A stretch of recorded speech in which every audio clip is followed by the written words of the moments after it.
So basically, DHCP stands for Dynamic Host Configuration Protocol. What it does is it automatically assigns IP addresses to devices on the network instead of us manually typing in an IP for every single device. In my setup, the server is configured to hand out IPs to client that connects to the internal network within the range 192.168.1.5 to 192.168.1.10. This is useful especially for companies with a lot of devices since manually configuring each one would take forever and it is easy to mess up. How to know that the server is running? On the server VM, I just check the service status with this command.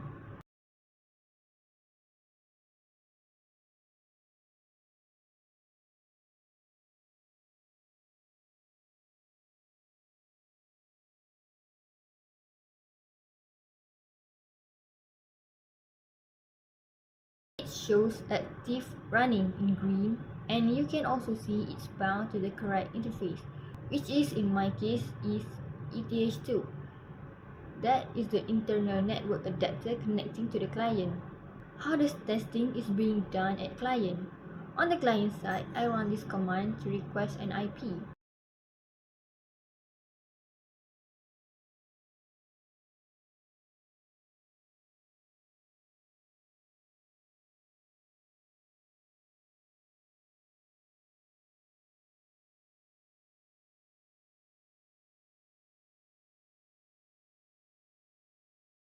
After that, I do a ping test both ways to prove the connection actually works. On the client, I ping the server.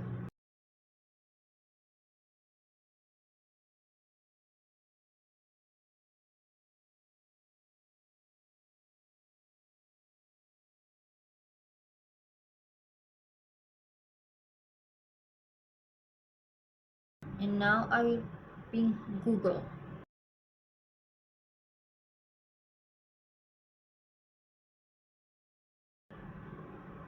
And this shows the client has no internet access, since only the server has internet. How to know the correct IP for client?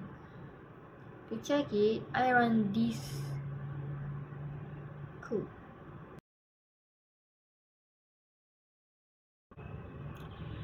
From that, we can see the DHCP request for 192.168.1.8 on ETH1. DHCPAC of 192.168.1.8 from 192.168.1.254, which is from the server.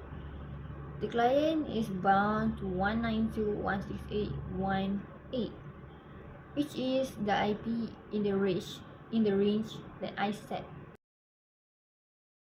Now we'll discuss about the network configuration for the server and the client. So in order to connect them, first we need to go settings and turn the server setting from network, the net, into internal network, and put the promiscuous mode to allow all. So by this, it will only connect it to the in one internal network, so it can connect both of them. So by this, you can't go online searching and stuff. Next, we go into client and we go network. We go to settings. We change the IP4 with with the IP address of the following. We applied it, and we reload the network, and we did the same thing for server. So in the server, we also go inside settings, network, and we go inside for the network setting. In the IP4, we'll also make the IP address as the following, and then we'll restart the network, and then we'll go in the terminal and ping the network for client. So this set is successful. So we go test for the client. We go in the client and we go in terminal inside the terminal, we also ping the IP address of the server. This is also successful. Okay, first I will update the system package repository C to ensure we put the latest model and secure more version of Aperture web server. Next, I will installing the Aperture web server package once the installation finish, and the service should automatically start running.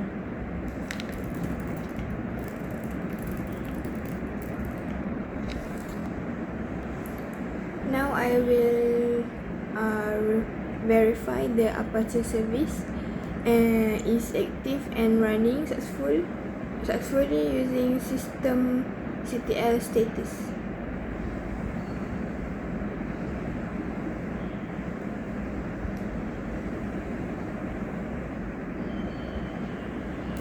Now I will delete the default placeholder text or clear it and paste a simple customized corporate web page matching our project.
To satisfy the web page,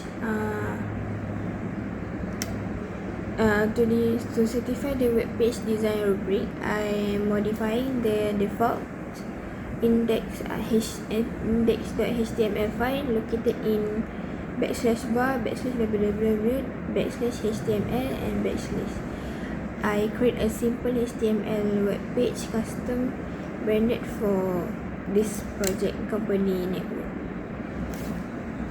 I got some problem in here, so I will try to solve it first. Now I will testing how this is done. So to test our setup, I will first check our internal interface ETH2 as detected by our network topology design is static IP address is configured as 192.198.1.254. Belum. Based what I highlighted, this is the local test using cur command that I will perform an initial local connectivity test on the server using cur. As we can see, it is successfully written the HTML code and custom this page I just designed.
this video, I will go to Firefox and try using our URL address.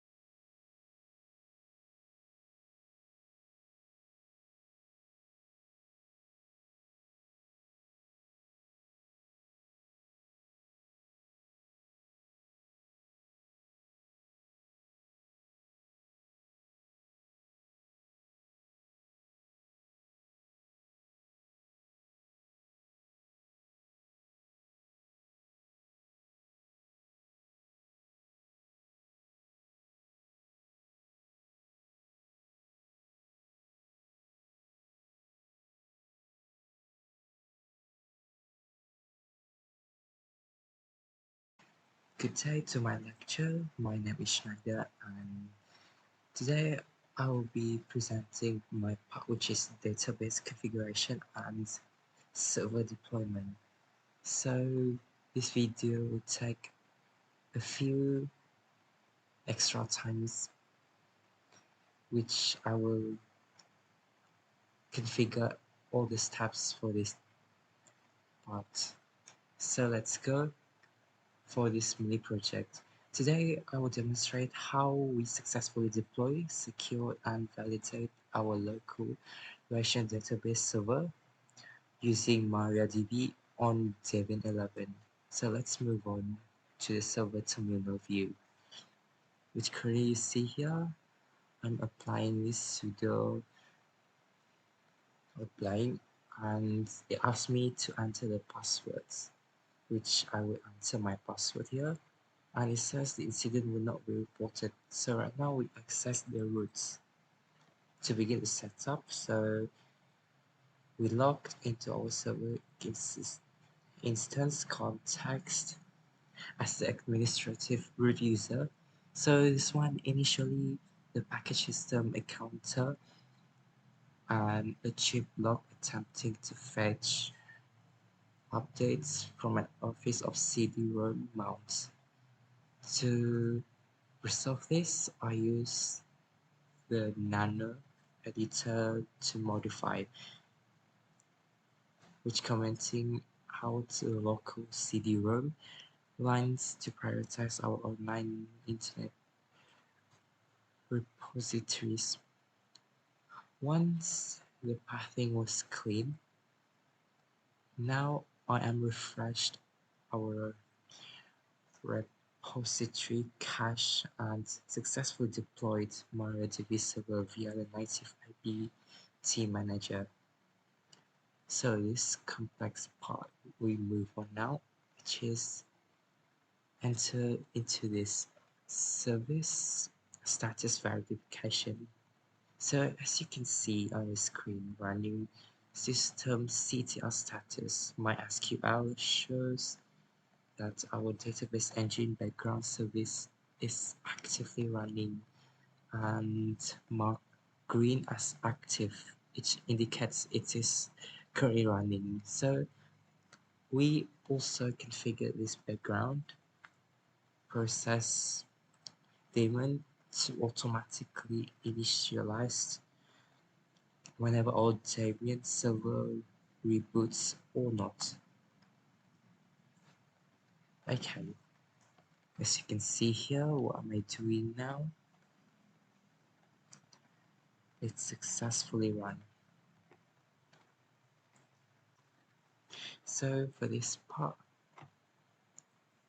so presenting both of this for all the main frame of this database. So next, I will present to secure our network architecture application layer. We skipped using the root account for external scripts. Instead, we manually initialized a brand new database container named OS project and created a dedicated local network user named OS user, which primarily protected by strong password string. And finally, to prove absolute data integrity, we created a relational metric typo name users with an auto incrementary primary key structure. We see that more row records into the backend engine as seen right here on the terminal layout, which I will show you furthermore after this, since currently I'm quite running into a typo, several typo here. Next, so running out, we find the query completely prints our administrative user entry, validating our use server reads, restore and handles data transaction flawlessly. So this completes the database infrastructures demonstration for our project. So let's go, we do this together. So right now, currently, I am successfully access the SQL on Debian DB on Debian 11. So right now, as you can see, I am typing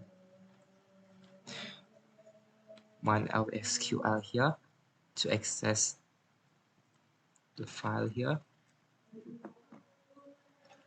See, now I'm currently exit the DB, the MariaDB, and go back to Linux. So right now, I'm re-enter again. As you can see here, MariaDB, which for this one, I am using different code. So let's just use as project, and yes, it has changed. Which currently, as you can see here,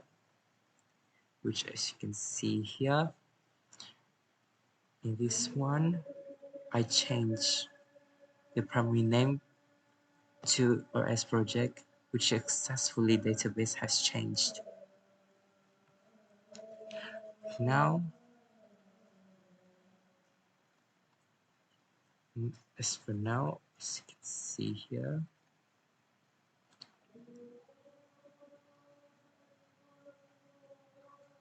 for this part, I will put any kind of, so for example like this, or grant all the privileges like on OS project.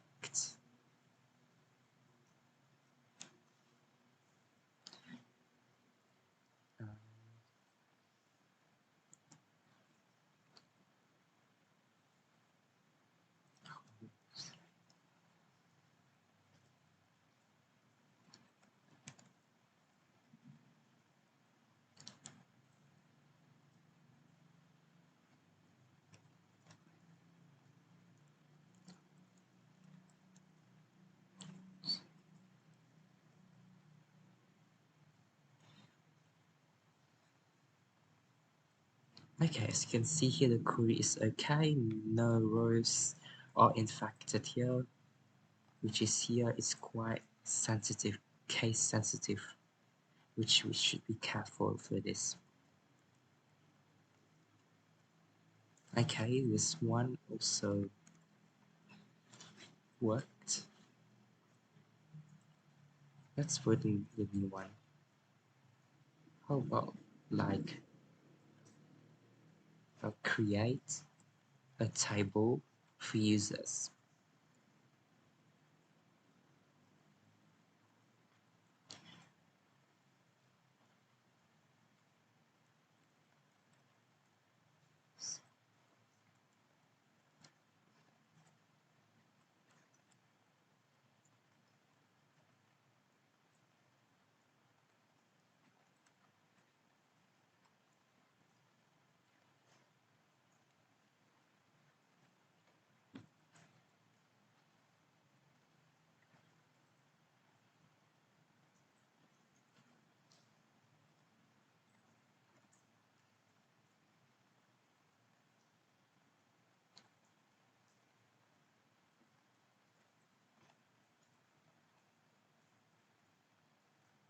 So for this one, it's quite similar to SQL, but I'm doing this in Debian.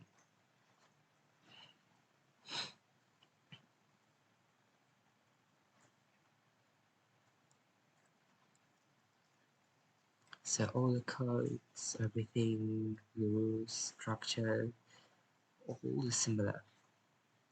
Just using different software this time.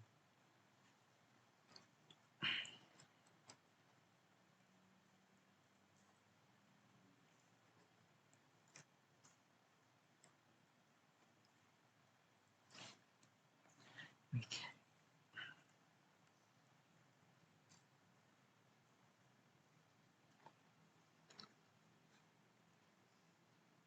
Okay, so as you can see here, it's already existed, which means I have successfully run it before. So this is like a second time I'm running this. So let's just assume that this one has worked. So let's now insert into a username. Sorry, it's users.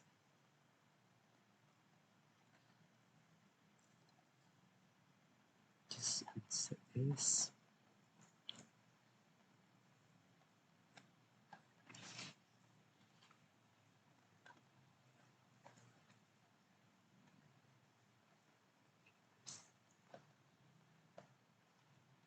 Okay, so for this one, I'm using my own name.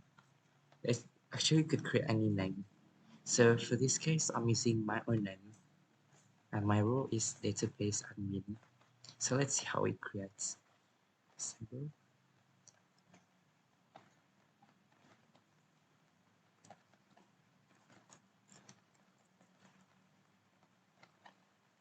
Okay, it worked. Finally, it's worked. Now we select. We want to confirm this one, is it works or not. So I'm just using this select from users. Okay, it's a bit typo here since I missed the semicolon here. Let me re-answer again.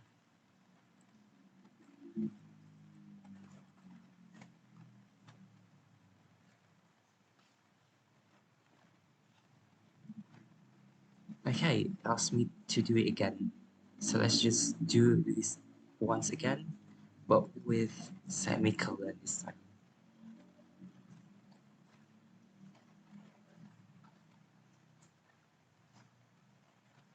Okay, see this? It's actually worked. I successfully added my name and my role here.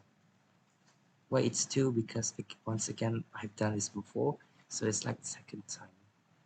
Currently now I'm exit the terminal and I'm back into Linux from database into Linux, which Debian 11. There we go. My part has done. Thank you. Hi, Yahuzah, can you explain what software you use for the web service and where the website files are actually kept? Yeah, sure. I use Apache 2 for the web server, which is standard for the Linux. The actual website file is like our custom homepage, stored in directory called /var /www /html inside a file that name index.html. Schneider, can I ask this question? Okay, go ahead. What is the database and why it is used in this project? Okay, based on my personal knowledge, okay, a database is a structured collection of data that allows information to be stored, managed, and retrieved efficiently. In this project, MariaDB is used as the database service to store company data such as employee records. It provides secure and organized data management using SQL commands. Okay, I have a question for you. So why do you need to configure the ch root? directory and set it to be owned by root. Okay, we configure the chroot directory is to provide a secure environment where we would jail the user by locking the user. Locking the SFTP user in a jail, where the jail is a specific directory tree. It is a security requirement by the OpenSSH that this directory and its parents directory belongs to or owned by the root and not be writable by the SFTP user. This is to prevent the SFTP user by modifying this permission to escape the jail. Okay, Lina, can I ask you how does the client actually get the IP from your DHCP server? Yes, you can. Actually, there's a process called DORA, which is discover, offer, request, and knowledge. The client will broadcast that they need an IP, and then the server picks it up and offer one of its IP to the client. And then the client saw that and confirm that they want one of the IP. And then the server acknowledge that the client is requesting the IP and give the client the IP. That's how the client automatically get the IP from the server. Yes. Thank you. Yes. Yes.